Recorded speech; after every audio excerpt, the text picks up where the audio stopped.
guys, welcome to another video. Now, I'm doing all of this week's videos in one hit, so my voice is still not great. I apologise for that. Now, I am using the P13 collection. It is the coffee break collection. I love it. I have to be honest, I'm hoarding it. I really am. I'm not using it nearly as much as I probably should be for the price that I paid for it, but it is, I just love it. I love this collection. There's something about it. I don't know if it's the browns. Remember, I don't know if you've seen the Jen Hatfield collections. What was it called? Heart and Home? No. I can't remember what it was called. But it was all those real earthy brown tones and textures and whatnot. Anyway, this one is screaming at me the same way, and this is a 12 by 12 paper pack. And the thing that I absolutely love about P13 papers, one, they're made in Poland, and they are quality like there is no other. I absolutely love their quality. If you like 49th and Market for their thick quality cardstock, you know, when you fussy cut something, it's nice and solid. P13 is the same. Now, like 49 and Market, it's not necessarily the cheapest paper pad to buy, and it is a bit of an investment. But you know what? If you are going to... I've lost my train of thought. If you're going to put your money into investing in quality papers, your end result will show.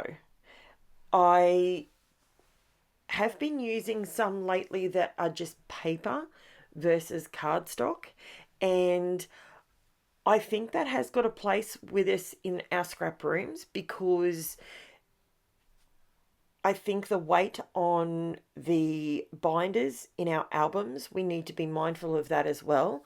So to go through and put everything on thick cardstock and double matting like I have here, I've put the cardstock on a white cardstock. That, you know, that starts to weigh quite heavily after a while. So you've got to be mindful of things like that. And well, I am mindful of it, and I like to try and every so often when I think of it, try and remind you guys that not all albums are made equal, and not all... I've had a few people message me and say that they've bought a particular brand of D-ring binder and for their albums, and it's literally the gusset has just pulled out of the album, and what do they do? And my response to that is always, and always will be, not all albums are made equal. And if you are, as I do now, I buy the cheaper albums. I buy the ones, I buy the, what did I switch over to? I buy them from Crafts Online. They are, if Carol's listening to this, she'll be able to scream, put it in the comments, Carol. I'm trying to think what they're called. Universal? I think it's Universal. Albums. And whilst I know, so they're normally $30 to $40 albums, right? I always buy them when they're on sale, and I always get 2 or 3 at a time because I know how much I scrap. Now, I make sure that I do not overfill these albums. If I have put something quite heavy mixed media, you know, with lots of wet media, and then I've used a lot of texture paste or anything like that, and then I've done a bit of layering, you got to understand that particular layout is going to weigh quite a bit. And if you put too many of those, and if you're trying to squeeze them into an album to fit as many in there as you can, unfortunately, your album spine is just not going to hold up to it. And, you know, I mean, that's just some feedback that I wanted to give you guys because, you know, I know I do a lot of mixed media and don't mind me. I figured I'd leave this on the screen for you guys so you could see me being a lunatic while this is how I print my titles in case it's in fast forward, so you know you don't have to sit here too long. But I decided to do my title. I haven't done a title like this in a while, and it was like, oh, I forgot. Do you do that? Do you forget? Like you're using thickers a lot, or you're using your Cricut a lot, or you're using die cut letters a lot, and I completely forgot. I thought, you know what? I haven't done one like this in ages. So my offset was 0.69 on this particular one, just in case you're curious. Now, I haven't glued everything down yet because, or did I glue? I think I've already glued down the squares. Glued down the squares, but I haven't glued down the photo because I'm still figuring out where my letters are going to go. I always do this. I always print my letters and my offset, and I just do it to the size that I think looks great and forget how much room I'm actually going to have on the layout. But that's all right. Now here is where I changed my mind. I was going to use antique linen, changed my mind completely and decided to go with bundled sage instead. Mainly because the antique linen was a bit yellow and there really wasn't a lot of yellow in the few pieces that I used. They were sort of more earthy colours, and the greens and the mushroom pinks. They weren't really, you know, your blush sort of tones. They were really, I just love those colours. They're beautiful. Love, love, love them. So I decided to use Victorian Velvet in Distress Oxide and Bundled Sage on my letters.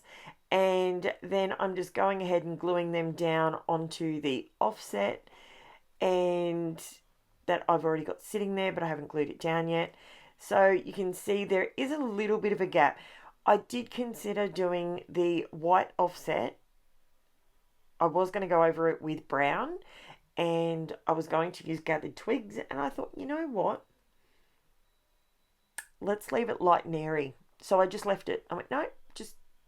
And the thing is with these power scraps, so this week I've done 3 power scraps, and I've done that purposely because I have been doing a lot of laborious kind of layouts, and I needed to, every so often, I need to do like a factory reset on my brain. And I tell you this all the time, you know, I tell you, 1, always take 2 more steps. Just keep going. If you think it looks like crap, you think you're done, it looks awful, take 2 more steps. If you were going to throw it out 2 steps ago, you'll still throw it out. So you might as well give it another crack, right? 2. The other thing that I tell you guys, as much as I can possibly tell you, and it has just escaped my head because I just read something. I swear, a squirrel brain. My brain is absolutely fried at the moment. I'm not even kidding. The last week at work has just been crazy busy, like crazy busy. And it's been, don't get me wrong, love my job. Love, love, love my job. There isn't even a but at the end of that. I love my job. I'm one of these people that I wear my heart on my sleeve, and I